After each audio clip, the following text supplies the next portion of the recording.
The ghost train. Had always loved train rides. There was something peaceful about them. Watching the world blur past through the window, listening to the steady rhythm of the wheels on the tracks. But that night, the train was different.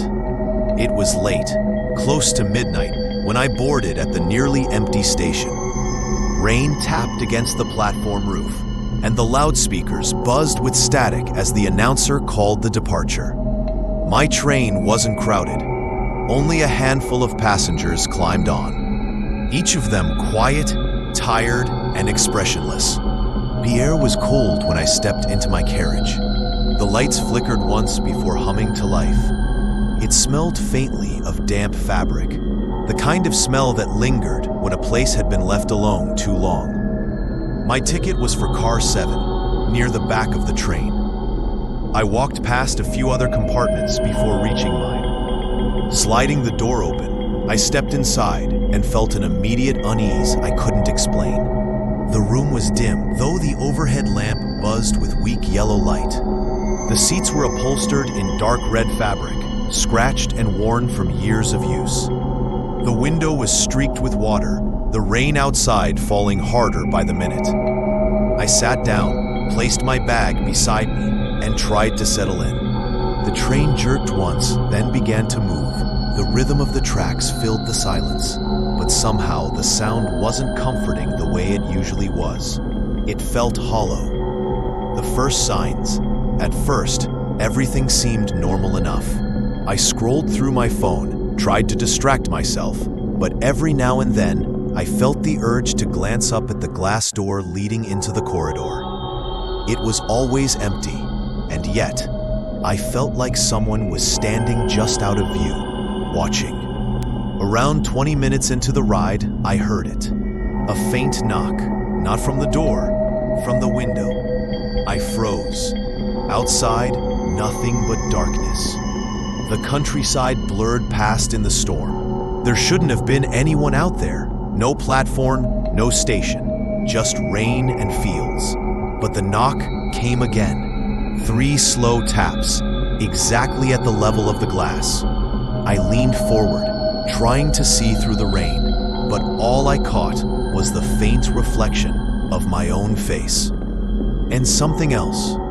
For a fraction of a second, in the reflection, I thought I saw a pale figure sitting in the empty seat across from me. But when I turned, the seat was empty.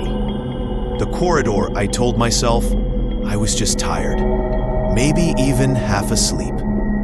I stood, slid open the door, and stepped into the corridor. It was dimly lit, the fluorescent bulbs overhead flickering every few seconds. The carpet felt damp beneath my shoes, as if water had seeped in. But what unsettled me most was the silence. On a normal train ride, you'd hear muffled conversations, the sound of doors sliding open and shut, footsteps moving between carriages. But here, nothing. It was as if I was the only passenger on board. I walked toward the end of the carriage, just to prove to myself I wasn't alone. As I passed one compartment, I glanced in.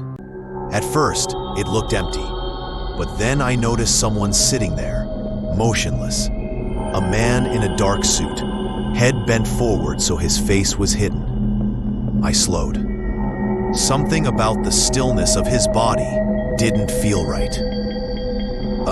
Sorry, I muttered, though I wasn't sure why. He didn't move, didn't even react. I hurried past and slipped into the next carriage.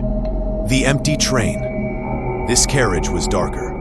Half the lights overhead were out, leaving stretches of shadow between the compartments. The air was colder here, my breath faintly visible. I glanced into a compartment. Empty. Another. Empty. Every room I passed was the same. No passengers. No luggage. Nothing. I was starting to feel dizzy, like the rhythm of the train itself was messing with my head. I stopped, pressed my hand against the wall, and realized something that made my stomach drop. The train was moving faster, much faster than it should have been. The sound of the wheels against the tracks had shifted. The steady clack-clack had become a deep, rushing roar, like we were flying through the night. I stumbled back toward my compartment, my chest tight with unease. But when I returned, my bag wasn't there. The seat was empty, and on the glass window, drawn through the condensation, were 3 long finger streaks. The passenger I spun, heart racing. Someone was sitting in the seat now, the same man in the dark suit. His skin was gray, his hair slicked back as if it were wet. Slowly, he raised his head. His eyes were sunken, shadowed, and his lips curved into a faint, unnatural smile. "Ticket," he whispered, his voice dry and hollow. I stumbled back toward the door. What do you want?" He didn't answer. He only repeated, "Ticket," and lifted a pale hand, pointing toward me. I bolted into the corridor, slamming the door shut behind me. My footsteps echoed unnaturally loud as I ran down the passageway. When I dared to glance back, the man was standing in the corridor now, not walking, not moving, just there, closer than he should have been. And the train was still speeding faster. The conductor. At last, I spotted someone, an actual human being. A conductor stood at the far end of the carriage, lantern in hand. Relief flooded through me as I rushed toward him. "Sir, please, you have to help me. There's someone on this train." He glanced around, as if the shadows themselves were listening. "This train doesn't stop. It hasn't stopped in years." I stared at him, my mind unable to process his words. "What are you talking about? Of course it stops!" The lantern flickered, and in the dim light, I saw it. The conductor's uniform was tattered, the fabric rotting away. His hands weren't flesh, but bone. The lantern clutched in skeletal fingers. "You need to get off," he rasped, "before it takes you too." The lantern went out, and he was gone. The train was shaking now, rattling violently as it barreled through the night. I staggered through the carriages, searching for an exit, a break, anything. But every door I tried was locked. Every window showed the same impossible darkness outside, broken only by streaks of lightning that revealed twisted, barren landscapes I didn't recognize. Forests of leafless trees, fields of bones, towns with no lights, no people. This wasn't any countryside I knew. I was no longer on the same tracks. And the whispers began. They seeped through the walls, through the floor, through the glass. A chorus of voices, layered and endless, chanting words I didn't understand. I covered my ears, but it didn't help. The sound wasn't around me, it was inside me. I stumbled into another compartment, slammed the door shut, and pressed my back against it. The room was empty. At least, I thought it was. Until the reflection in the window shifted, and I saw someone sitting across from me. The man in the suit. Always the man in the suit. The final stop. I don't know how much time passed. Minutes. Hours. The storm outside never stopped. The train never slowed. At one point, I must have passed out, because I woke to silence.